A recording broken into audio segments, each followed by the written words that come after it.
Hey everyone, I'm back. In case you're new, I'm Olivia S. Benson. You got to put the S, and I'm the author of a couple of books. One is called Answers from Within, Answers to Work-Life Issues in the Age of Spiritual Evolution. And the other one, which we're discussing today, is For the Love of My Father, which is a spiritual guide for women healing from the absence of a father in the age of spiritual evolution. If you haven't been here before, please, I hope if this video is helpful to you, that you subscribe, you give us a thumbs up, and you tell your friends and family about it. For the past, I guess it's been about a month or so, we've been discussing a chapter in the book that is titled, this is the book, and it's available on Amazon, For the Love of My Father. And we've been discussing a chapter that's titled, Getting Ready to Love Another. And it's all about, obviously, first of all, if you're here, it's probably because you believe you have some daddy issues, or if you're a male, you're in a relationship with someone who has daddy issues, or you might have been a dad who was absent. And this is your opportunity to learn about what your daughter might have been going through. So at this point, we were discussing, sort of healing your daddy issues and then getting ready to be in a healthy, wholesome relationship. So I've been discussing different points from the book. And of course, the posts that I've been making are also sort of focused on on that particular chapter. But this week on my Facebook author Olivia S. Benson page, I posted a particular quote. And by the way, when you see these quotes, it's not the entire discussion. It's just a little piece, a segment that I take that I think can sort of make sense. And the post that I made, one of them that I made this week and that we're discussing today, it says, "The time for pressuring men to take care of us in ways we're not capable of doing has passed, much as the time for women to enable men and try to fix them." Now, there's a lot packed into that. And if you go to the book, if you already have it, if not, like I said, it's available on Amazon. And these quotes are just little nuggets. And this is coming from page 113 going over to 114. And basically what I'm saying at this particular point is, okay, there are a couple of things. First of all, we know that women have been in a, I don't want to say submissive, but it's kind of like we've been we've been under the control, under the dominion, historically, under the control and dominion of men for a very, very long time. And I said it in this book, and I said it in my prior book, Answers from Within. In fact, in Answers from Within, which is also available on Amazon, there is a whole chapter devoted to how women have suffered under the control of men. But nonetheless, fortunately, at this point, we have advanced. And the essence and the reason that I posted this is because of one thing. We women have to decide who we want to be and how we want to be. Because to a significant extent, we are always saying we want to be, we want to be equal. We want to take our rightful place, which is part of the premise of this book. We have to get right. We got to look at our issues and heal our issues and get right so that we can make it to all the places we want to go. Well, we say that we want equality, we want to take our rightful place, but then on the other side of the table, we still want to, some of us, by the way, some of us, not every single one of us, but some of us still want to say in some ways that men are supposed to be taking care of us. And that's a very contradictory thing. Now, let me clarify. There's some things that I think in a relationship are important. And by the way, I'm not talking about a relationship. First of all, I'm not talking about necessarily about marriage, because when people are married, they have to reach an agreement as to how things are going to balance. But I'll give you an example, things that I see. Women who, let's say, are dating a guy and they expect this guy to pay their bills, and whatever your thing is, it's your thing, and whatever's worked for you, and maybe whatever works for him. If that works for you, fantastic.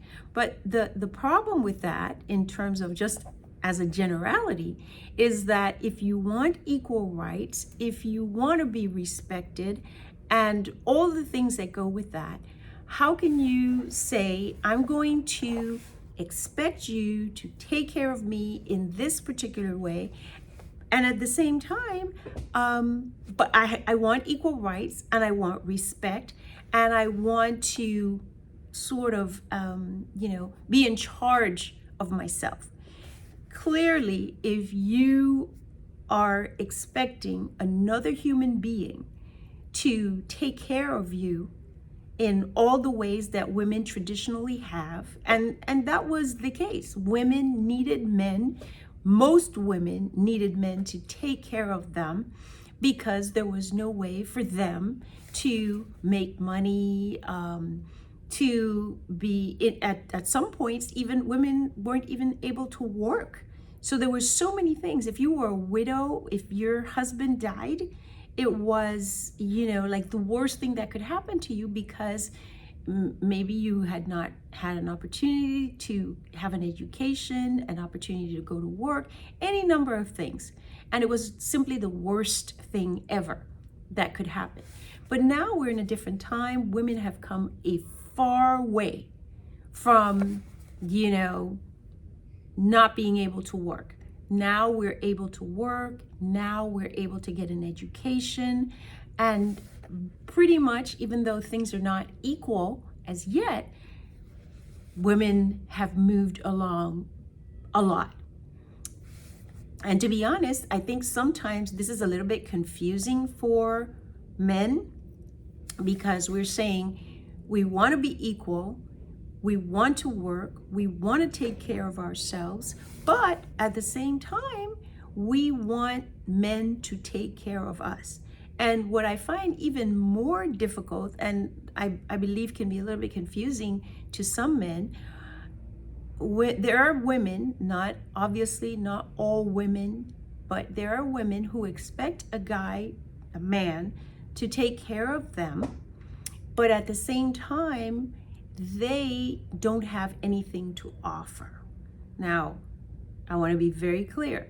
I'm talking about very specific circumstances, things that I've observed, experiences that I've had, acquaintances that I've had. I mean, I had a friend of mine basically tell me, this was a while ago, but she would say, listen, if you have a guy and you're not basically taking him for everything he's got, is because you're stupid. And what I said to her was, well, if you're saying to me that when I'm in a relationship with a guy, my job is to take from him in exchange for companionship, sex, or whatever you want to call it, then that, for me, is not a relationship. That's a business deal.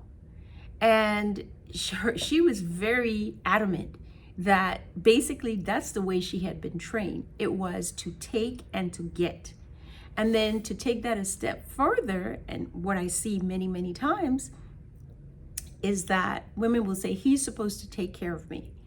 And they are like, well, he's supposed to take care of me, but I don't do certain things. I don't cook. I don't clean. I don't, in other words, he's supposed to take care of me, but there's nothing that I have to do for him. And I'm not sure what they're suggesting in terms of what the exchange is, but I do know one thing, and that is that everything in life is about balance. Now, let me say this, for sure, there are things that I expect a man to do to care for me. there are, and I believe a man should take care of his woman in some very specific kinds of way, things that he does for her because she is his queen. Not because he's having sex with her, not because she went on a date with him. It is because he loves and cherishes her and wants to take care of her and wants to treat her in some very specific ways.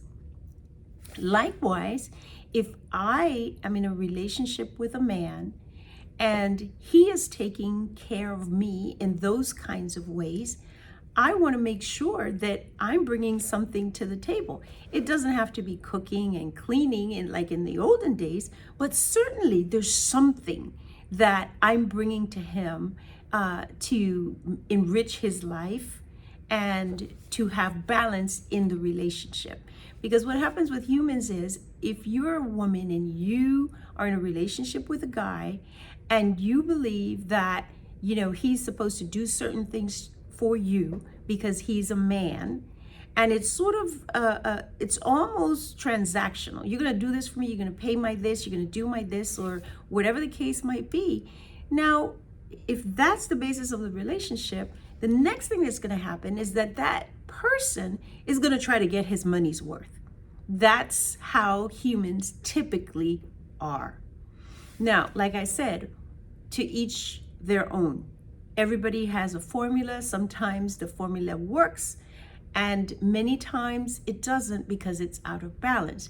But the big deal right now that I'm addressing with this quote is that if we as women are seeking equality and we're seeking advancement and we're seeking to take our place in the world, then this idea that, men are supposed to take care of us in a particular kind of way and for particular reasons, that idea needs to be modified.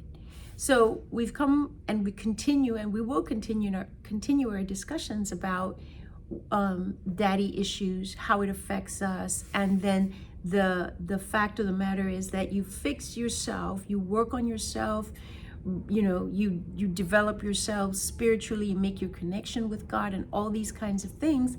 And then the next thing that you're needing to do is to adjust your perspective on what a relationship is. Because if you can see clearly, once you've dealt with the daddy issues underneath, now you need to look at the perspective that you're going to have in any relationship. What are your expectations? What is a man supposed to bring to you, and what are you to bring to him? So we find ourselves in the world in general, and here in America, and I said the world in general, in a place where we sort of need to decide what our position is going to be, and we need to find balance. And it's very, very possible. This is not something that, like it's so unbelievable. And by the way, everybody's not in the same place. Different people are in different places with this particular issue. But so in general, we're here in America, and the question is, how do men and women rebalance the nature of relationships?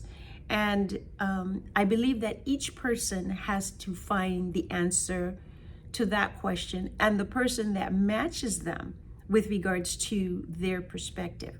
But a general position that was the ancient position, the old position, and it's very interesting because what I found is that while women had to be subjugated, while men subjugated women, women found a way of getting what they needed to get one way or the other.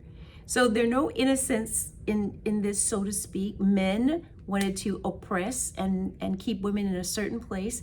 And then women said, okay, well, you're going to keep me in this position. Well, what you're going to do is you're going to take care of me.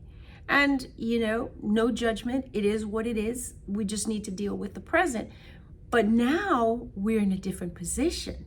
So the idea that you're just going to take care of me because I'm a woman and you're a man, And we are in the modern day, so I'm going to hold on to the old part of that perspective and say, you need to take care of me. But then I'm going to demand equality and I'm going to demand respect.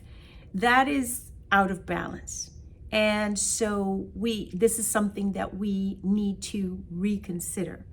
And the last part of the statement, which is just as much as women need to stop enabling men and trying to fix them. Because as much as we complain about what a guy might do or a man might do and things like that, there's a lot of enabling that goes on with men, many times by mothers, and even other women. So, for example, and we talked about this several videos ago, a man could be unfaithful, and two women will fight over him. He could stand right there, and two women will fight over him and not address him as the real perpetrator in the matter. That's enabling. And also, we have many women have the tendency of saying, well, this particular thing is wrong with this particular man, but I'm going to fix him. And then once I fix him, he's just going to be perfect. Well, we've been around long enough to know that each of us is responsible for our own healing. You cannot fix anyone. So there are many things in this particular passage. It's on page 113 going over to page 114 of For the Love of My Father, which I said is available on Amazon, and it is posted on my author Olivia S. Benson page on Facebook and Olivia S. Benson on Instagram and on Twitter. Also, please check out my website, and the website is oliviasbenson.com. And if you find this video interesting, helpful, please share it with your friends and family. Give me a thumbs up and subscribe to the channel. And I'll be back next week with another discussion on another interesting topic. Talk to you soon. Bye.